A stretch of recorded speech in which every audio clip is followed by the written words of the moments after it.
Bonjour à tous, aujourd'hui on va voir la physiologie cardiaque avec l'angine de poitrine. Nous allons commencer par la définition et la physiopathologie. L'angine de poitrine est une douleur thoracique causée par un flux sanguin insuffisant vers le cœur. L'athérosclérose, lorsque les artères irriguant le cœur se rétrécissent ou se bouchent, en est la principale cause. Des facteurs tels que le dysfonctionnement endothélial et l'inflammation contribuent à réduire le flux sanguin et augmentent les symptômes de l'angine de poitrine. Les différents types d'angor. Il existe trois types d'angor, stable, instable et variant. L'angor stable est prévisible et survient avec un effort physique ou un stress. L'angor instable est imprévisible et peut survenir au repos, indiquant une possible crise cardiaque. Et l'angine de poitrine variante est causée par un spasme de l'artère coronaire et survient souvent au repos. Nous allons maintenant voir les facteurs de risque et l'épidémiologie. C'est parti.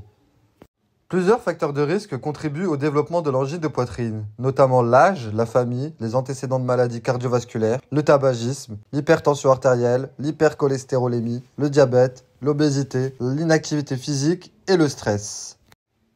De plus, certaines conditions médicales telles que les maladies rénales chroniques, les maladies artérielles périphériques et les troubles rhumatologiques peuvent augmenter le risque d'angine de poitrine. La prévalence de l'angine de poitrine varie parmi différentes populations, les hommes et les femmes ménopausés étant plus à risque. L'âge joue également un rôle important, l'incidence de l'angor augmentant avec l'âge. Voyons désormais la présentation clinique de l'angine de poitrine.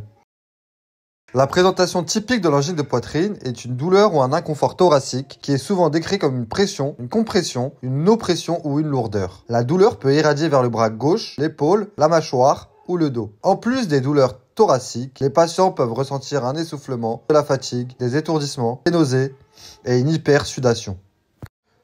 La durée et l'intensité des symptômes peuvent varier, allant de quelques minutes à des épisodes prolongés. Comprendre la symptomatologie de l'individu et les facteurs associés est crucial dans le diagnostic et la prise en charge de l'angine de poitrine. Et maintenant, nous allons voir le bilan diagnostique de l'angine de poitrine.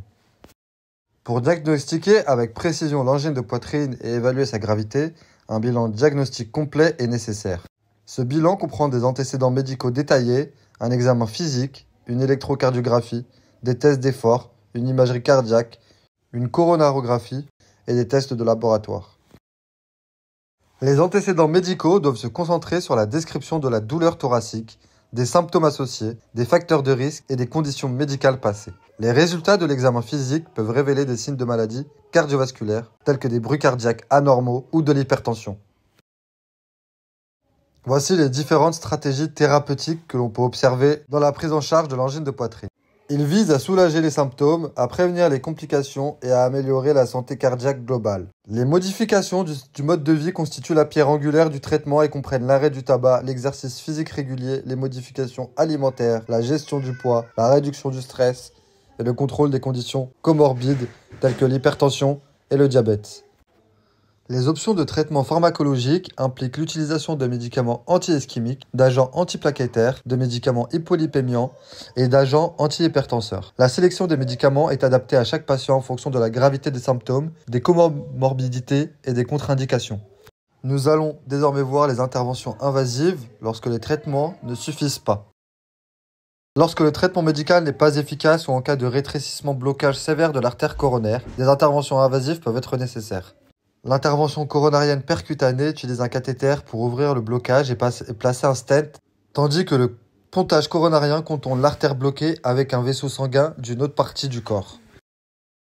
Voici le moment venu de parler du pronostic et des complications. Le pronostic de l'angor dépend de divers facteurs, dont l'étendue et la gravité de la maladie coronarienne, la présence d'infections comorbides et l'efficacité du traitement. Avec une prise en charge médicale appropriée et des modifications du mode de vie, le pronostic de l'angor stable est généralement favorable avec un faible risque d'événements cardiaques indésirables majeurs. Cependant, l'angor instable comporte un risque plus élevé de complications, notamment d'infarctus aigu du myocarde et de décès. Complications à long terme de l'angine comprennent la progression de l'athérosclérose, l'insuffisance cardiaque et les arythmies. Voici les syndromes équivalents à l'angine de poitrine. Les syndromes équivalents à l'angine de poitrine font référence à des conditions qui se présentent sans la douleur ou l'inconfort thoracique typique, mais représentent des manifestations équivalentes de l'ischémie myocardique. Ces affections comprennent la dyspnée, la fatigue, la syncope et les douleurs thoraciques atypiques. La reconnaissance de ces alternatives est vitale pour un diagnostic rapide et une prise en charge appropriée. Éducation et conseils aux patients. Il faut partie intégrante de la gestion de l'angine de poitrine. Les patients doivent être informés de la nature de l'angine de poitrine, les modifications du mode de vie, l'importance de l'adhésion aux médicaments et les stratégies de réduction du stress.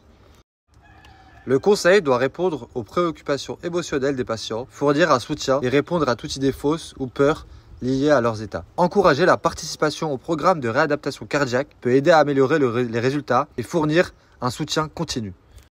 Et voilà, l'itinéraire d'un infirmier est toujours disponible dans les librairies. Si tu as aimé cette vidéo, n'oublie pas de liker et de partager. Ciao!